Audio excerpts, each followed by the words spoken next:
মুভির শুরুতে আমাদের একটি গ্রহ দেখানো হয় যাকে ক্লিন বলে, আর সেখান থেকেই ভেনম এসেছে। এখন আমাদের পৃথিবীতে মানব সভ্যতাকে যেমন মানুষ বলে, ঠিক সেখানের সভ্যতাকে সিম্বিও বলা হয়। এখন আমরা তাদের নেতাকে দেখতে পাই যে তাদের মাঝে বসেছিল, যিনি গড হিসাবে আবির্ভূত হয়, যার নাম নল। নল এই সমগ্র সিম্বিও সভ্যতাকে তৈরি করেছে, কিন্তু সময়ের সাথে সাথে তার তৈরি সিম্বিও তাকে পরাজিত করে, বন্দী করে এবং তাকে কারাগারে আটকিয়ে ফেলে। এখন নলকে কারাগার থেকে মুক্ত করতে একটি জিনিসের প্রয়োজন হয় যাকে কোডেক্স বলে। এটাই সেই উৎস যাতে নল বাইরে আসতে পারে এবং তার সকল অন্ধকার সম্পূর্ণরূপে ছড়িয়ে দিতে পারে। শুধু সমগ্র বিশ্বেই নয়, বরং সমগ্র মহাবিশ্বে শাসন করতে পারে। আমাদের আরো দেখানো হয় এই পৃথিবীতে শুধু সিম্বিও নয়, জেনোফেজও আছে। জেনোফেজের কাজ হলো সিম্বিয়েটগুলিকে আটকিয়ে ফেলা। এটা ঠিক আমাদের পৃথিবীতে হিংস্র মানুষের মতো। যদি ভুলবশত মানুষ তাদের সামনে এসে পড়ে, তাহলে সে কখনোই বাঁচতে পারবে না। জেনোফেজগুলিও ঠিক এই রকম।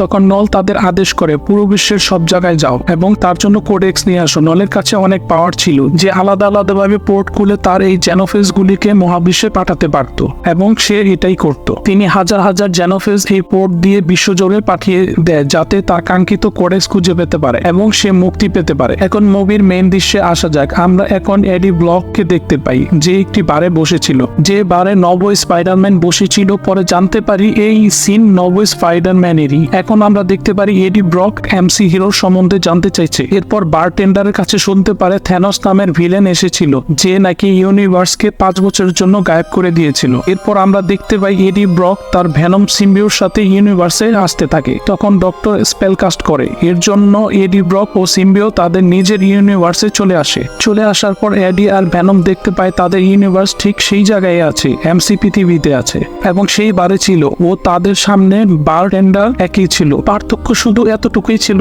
তাদের দুনিয়ার বারটেন্ডারের মাথায় চুল বড় ছিল। এখন আমরা এডি ব্রককে দেখতে পাই। ভেনম এডির শরীর থেকে অনেকগুলো হাত বের করে এবং এডি ব্রকের জন্য ড্রিঙ্কস বানিয়ে তাকে খাওয়ায়। সেই সময় বারটেন্ডার এডির দিকে তাকায় এবং খেয়াল করে এডির ভিতর থেকে অনেকগুলো হাত বের হচ্ছে। এরপর এডি বারে লাগানো একটি টিভি দেখে, যেই সময় টিভিতে একটি খবর চলছিল পেট্রিক মুল্লো নামের একজন ডিটেকটিভ এর মৃত্যু হয়েছে এবং পুলিশের সন্দেহ হয় পেট্রিক মুল্লোকে এডি ব্রক হত্যা করেছে। এর জন্য পুলিশ এডিকে খুঁজতে থাকে, কিন্তু এডি সেই সময় গায়েব হয়েছিল। তখন সে বুঝতে পারে এই সময় সান ফ্রান্সিসকো যাওয়াটা ঠিক হবে না, কারণ সে যদি ওখানে যায় পুলিশ তাকে অ্যারেস্ট করে ফেলবে, আর এমন যদি হয় তাহলে সে নিজেকে আর নির্দোষ প্রমাণ করতে পারবে না। তখন ভেনম এডিকে বলে সে এখান থেকে নিউ ইয়র্ক যাবে, যেখানে তার একজন জজের সাথে ভালো পরিচয় আছে। সে জজের কাছে সাহায্য নেবে এবং তাকে নির্দোষ প্রমাণ করবে। এরপর এডি ফাইনাল করে সে নিউ ইয়র্ক যাবে।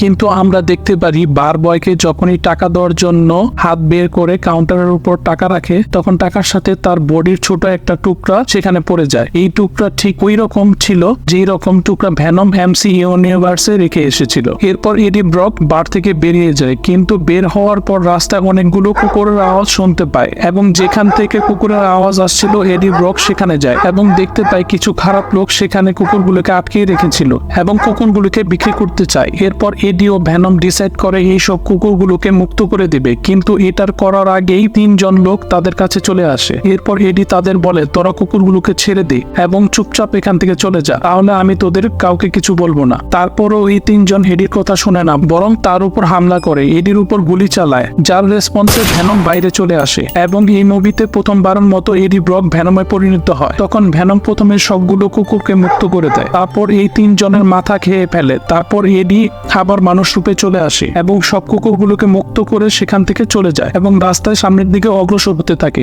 এরপর আমরা খেয়াল করি এডির পিছনে একটি বিল্ডিং এ জেনোফেজ চলে আসে, অর্থাৎ সেই জেনোফেজ যাকে নল পাঠিয়েছিল। কিন্তু এডি জেনোফেজকে খেয়াল করে না, সামনের দিকে হাঁটতে থাকে। ঠিক সেই সময় দেখতে পাই দূরে একজন মানুষ বসেছিল এবং এডি ব্রকের উপর নজর রাখছিল। সে রাস্তার সকল সিসি ক্যামেরা এডি ব্রকের ফুটেজ কভার করছিল এবং সেই ফুটেজ দিয়ে অজানা লোকটি এডি ব্রককে দেখছিল, কিন্তু লোকটির চেহারা আমরা দেখতে পাই না।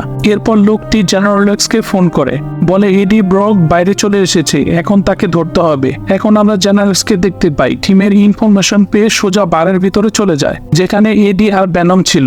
এরপর বারটেন্ডারের কাছে খবর নেয়। তখন বারটেন্ডার জেনারেলকে বলে একটু আগে একটা লোক এসেছিল এবং তার অনেকগুলো হাত ছিল, সে হাত লম্বা করে যে কোনো কিছু ধরতে পারত। এই কথা শুনে জেনারেল টিমকে বলে বারটেন্ডারকে অজ্ঞান করে তাকে সেখান থেকে নিয়ে আসতে, এবং টিম ঠিক তাই করে। তাকে অজ্ঞান করে গাড়িতে নিয়ে আসে। তারপর জেনোরেক্স ভেনম সিম্বিওটের বডির ছোট অংশ উঠিয়ে নেয়, যেটা ভেনম বডি থেকে কাউন্টারে পড়ে গিয়েছিল। এখান থেকে মুভি শিফট হয় এবং একজন মহিলাকে দেখানো হয় যার নাম ছিল ডক্টর পেইন। আমরা আরো জানতে পারি ডক্টর পেইন এরিয়া 51 রিসার্চ করে।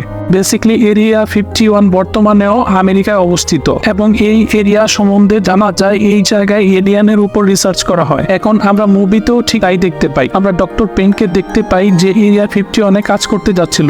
ওখানে আরো দেখতে পারি পৃথিবীতে যত সিম্বিওটস আছে সেই সব সিম্বিওটস এখানে আটকে রাখা হয়েছে। এর কিছুক্ষণ পর ডক্টর পেনের সাথে দেখা করতে আসে জেনারেক্স। এরপর জানতে পারি জেনারেক্সও এরিয়া 51 এর জন্য কাজ করে। এখন জেনারেক্স বার থেকে যে ভেনমের বডি এনেছিল সেটা ডক্টর পেনের কাছে দিয়ে দেয় যেন সেটার উপর রিসার্চ করতে পারে। এরপর ডক্টর পেন জেনারেক্সকে নিয়ে একটি রুমের ভিতরে যায়, যেখানে আমরা রুমের ভিতরে একটা লোককে দেখতে পাই যে রুম প্যাট্রিক মল্লির। এই মুহূর্তে সে জীবিত এবং এরিয়া 51-এ সে আটক অবস্থায় আছে। তখন ডক্টর পেন এবং জেনারেক্স একে অপরের সাথে কথা বলে। যখন আমরা তাকে দেখি তখন সে মৃত ছিল। এর জন্য আমরা সিম্বিওটস বন্ড করতে হয়েছে, যার ফলে সে এখনো জীবিত। এরপর আমরা আরো জানতে পারি সোনি স্পাইডারম্যান সিম্বিওটস মৃত মানুষকে জীবিত করতে পারে। এরপর আমরা লক্ষ্য করি প্যাট্রিক মল্লি একটি কাচের দরজার সামনে দাঁড়িয়ে আছে এবং ডক্টর পেন ও জেনারেক্সের উদ্দেশ্য করে বলে তোমাদের উপর বড় বিপদ আসছে। তখন আমরা বুঝতে পারি প্যাট্রিক মল্লি যা বলছে সেটি সিম্বিওটসের শব্দ, অর্থাৎ এখন প্যাট্রিক মল্লি না বরং সিম্বিওটস তাদের সাথে কথা বলছে। এরপর সিন শিফট হয় এবং আমরা এডিকে দেখতে পাই। এডি ব্রক ভেনম হয়ে একটি প্লেনের সাথে আটকে আছে এবং সেই প্লেনের সাথে উড়ে নিউ ইয়র্ক আসছে।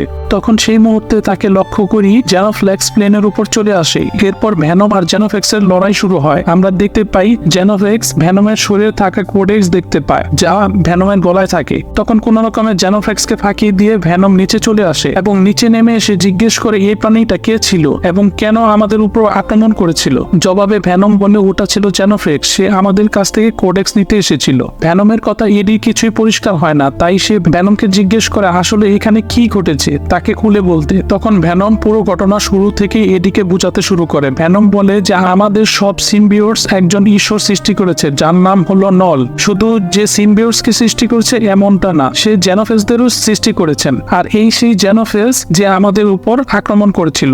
বহু বছর আগে সমস্ত সিম্বিওট একত্রিত হয়ে ক্লিনটন নামের একটি কারাগারে বন্দী করেছিল, কিন্তু এখন নল মুক্ত হতে চায়, তার জন্য কোডেক্স প্রয়োজন। এরপর ভেনম এদিকে জানায় যে প্রতিটি সিম্বিওটসের এমন ক্ষমতা থাকে যে তারা তাদের হোস্টকে পুনর্জীবিত করতে পারে। সুতরাং যদি কোনো সিম্বিওটস হোস্ট মারা যায় তবে সেই সিম্বিওটস তাকে আবার পুনর্জীবিত করতে পারবে। তবে যখনই একটি সিম্বিওটস তার হোস্টকে পুনর্জীবিত করে তখন তার দেহে একটি বিশেষ শক্তি তৈরি হয় যা কোডেক্স নামে পরিচিত। আর এই কোডেক্স নলের প্রয়োজন যাতে সে কারাগার থেকে মুক্ত হতে পারে।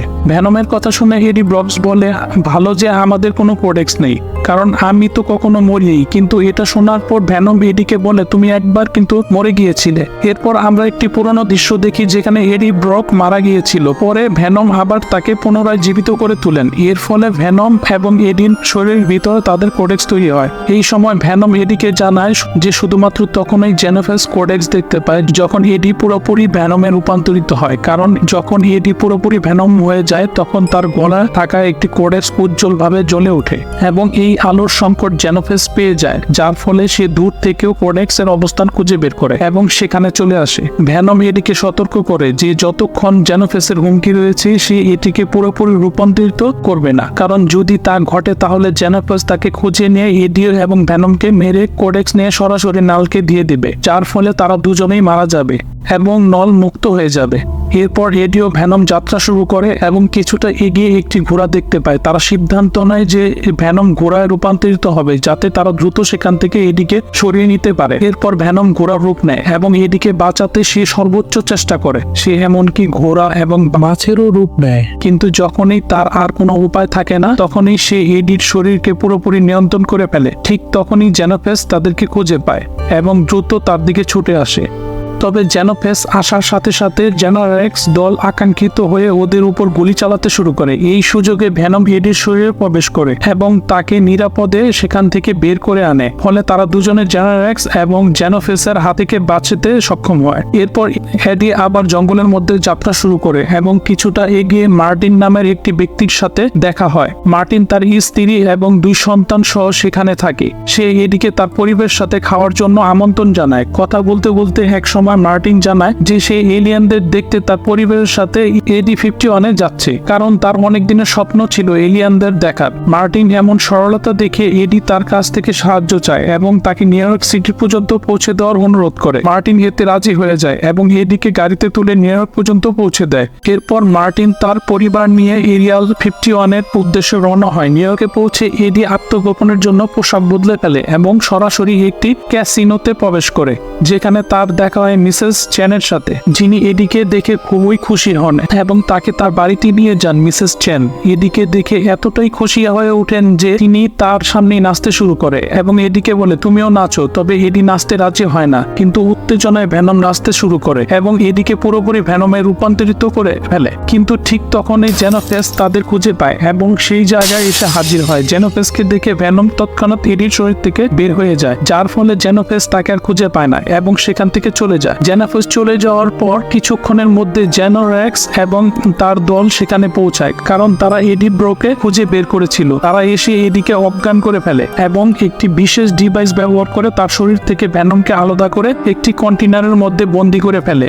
এরপর তারা এডি ব্রোক এবং ভেনমকে নিয়ে সোজা এরিয়া 51 ল্যাবে চলে যায়। এডির যখন জ্ঞান ফিরে তখন দেখে সে 51 ল্যাবের ভিতরে আছে। ঠিক তখনই জেনারেল তার কাছে আসে এবং তাকে গুলি করে মেরে ফেলতে চায়। অন্যদিকে ল্যাবের ভিতরে ডক্টর পেনের সহকারী ডক্টর সিডনি ভেনমের কন্টেইনার খুলে দিয়েছিল।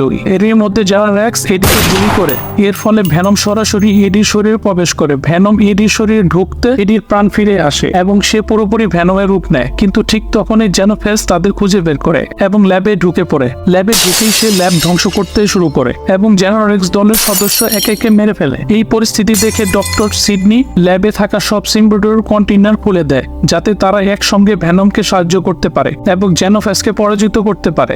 সব সিম্বিওটার কন্টেইনার থেকে বেরিয়ে আসে এবং আশেপাশে মানুষদের সঙ্গে যুক্ত হয়ে যায়। জেনোফেসদের সাথে লড়াই করতে শুরু করে, কিন্তু জেনোফেস খুবই শক্তিশালী ছিল, তাই সে কয়েকটি সিম্বিওট ধরে খেয়ে ফেলে। এই সুযোগে ভেনম দ্রুত এডির শরীর থেকে বেরিয়ে যায়, যাতে জেনোফেস তাকে ট্র্যাক করতে না পারে।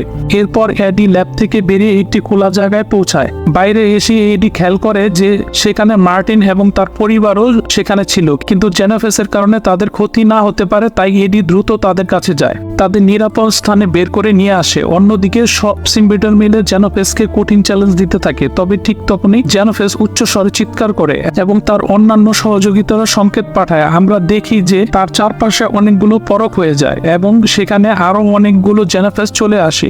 এই দৃশ্য দেখে এডি ভেনমে পরিণত হয় এবং অন্যান্য সিম্বিওটের সঙ্গে মিলে সব জেনোফেসের বিরুদ্ধে লড়াই করতে শুরু করে।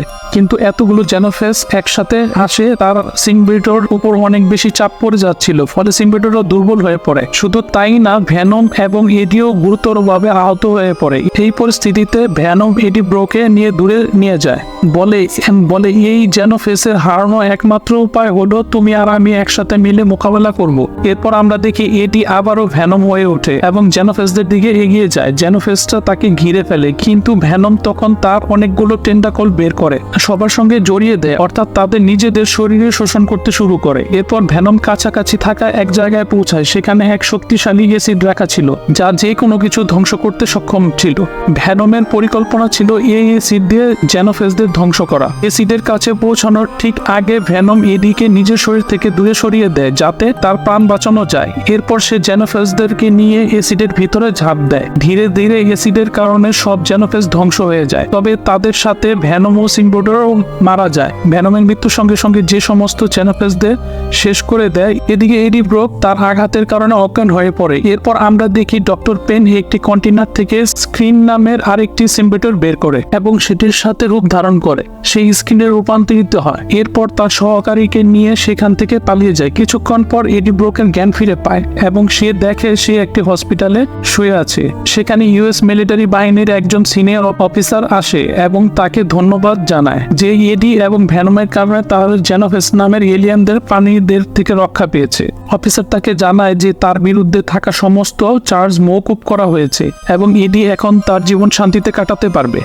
এরপরের দৃশ্যে আমরা দেখি এডি ব্রক স্বাভাবিক জীবনে ফিরেছে, কিন্তু সে ভ্যানম সিম্বিডরকে খুব মিস করতে থাকে। এখানেই সিনেমার মূল কাহিনী শেষ হয়ে যায়। এই ছিল Venom the last dance movie. আশা করি মুভিটি আপনাদের ভালো লেগেছে। আর যদি ভালো লেগে থাকে তাহলে অবশ্যই লাইক, শেয়ার, সাবস্ক্রাইব করতে ভুলবেন না। আর মুভিটি কেমন লাগলো অবশ্যই কমেন্ট করে জানাবেন। আবার নতুন কোনো মুভি এক্সপ্লেনেশন নিয়ে দেখা হবে।